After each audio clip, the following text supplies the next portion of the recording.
Why do smart people stay poor? They don't do the things that makes people rich. And I think they probably convince themselves that they're smarter than they are. And so if you were smart, then you would be rich. And so then it follows that there's probably a series of traits of behavior that you don't do, either because you think you're above them, or you don't know about them. So either it's a declarative knowledge deficit, meaning you don't know about the thing, which has nothing to do with the intelligence. Like if somebody eats a banana, and they're from a different country and they just eat it through the skin, it doesn't mean that they're stupid, it means they're ignorant, which is very different. That's a declarative deficit. Then there's procedural deficits, which is knowing how to. And I think one of the big difficulties with smart people is they have tremendous amounts of declarative knowledge and very little procedural knowledge.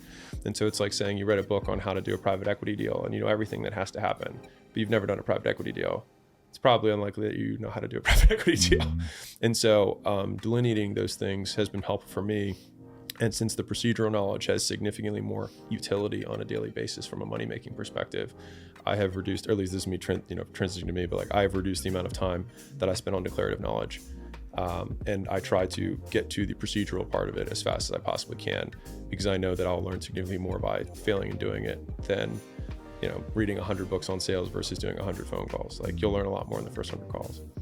Yeah, it's interesting. This to me is, I'm always trying to get entrepreneurs to, one, think from first principles, which most people don't even know what that means. So you start by defining it. But this feels like that, getting to understand the essence of what it is so that you understand it the way that somebody understands a combustion engine. Sure. So you can get in and be like, well, I know what has to happen for this car to go. And if I know what has to happen, you can break it, you can pull it apart, and I'll be able to put it back together because I actually understand how this works. So how does wealth creation work? You have to have a mechanism for letting people know about your stuff.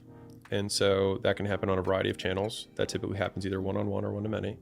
And so one-on-one would be you knock on doors, you reach out to people via DM, you send emails, you send direct mail, you make phone calls, you send text messages. Any of those are one-on-one.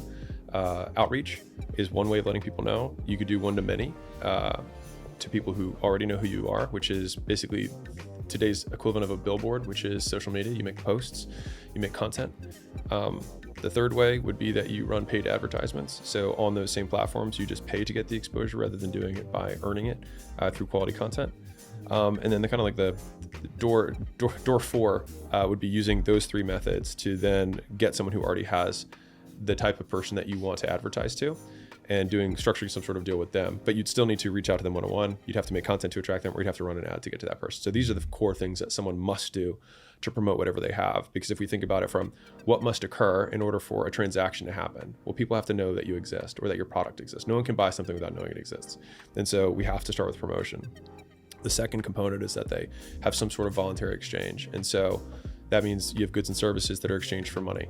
And so I think the idea of like money being created really only happens with the government, but for everybody else, we exchange for it. And so there are people all around us. Like one of my really fun exercises is looking at whatever room you're in and knowing that everything that was there's a business behind it. So like the walls you have, there's the person who manufactured the raw materials, there's the person who sourced the materials, there's the labor that went to installing it, there was an architect who designed it, and then you look at this mic and you're like, okay, well there's this foam thing, which he probably got from a third party, then there's the mechanisms inside, which is another business, there's the distributor that you bought this from. Like there's all these pieces. When people are like, man, I don't know what opportunities there are. I'm like, you can literally open your eyes and everything that you see has a business behind it.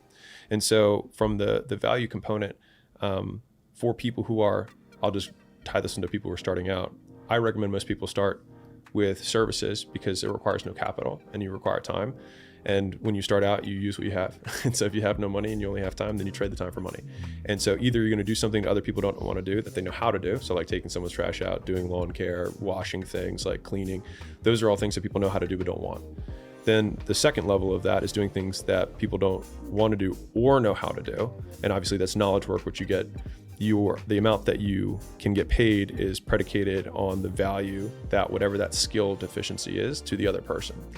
And so I think about it like that. The person has to know you exist, so you have to do one of those advertising activities I referenced. And then the thing that you give them is you're going to give them some amount of time back, either the time to learn the skill or the time to do the skill. And then once that exchange is made, then both people say thank you because they didn't want to do the work and you wanted the money.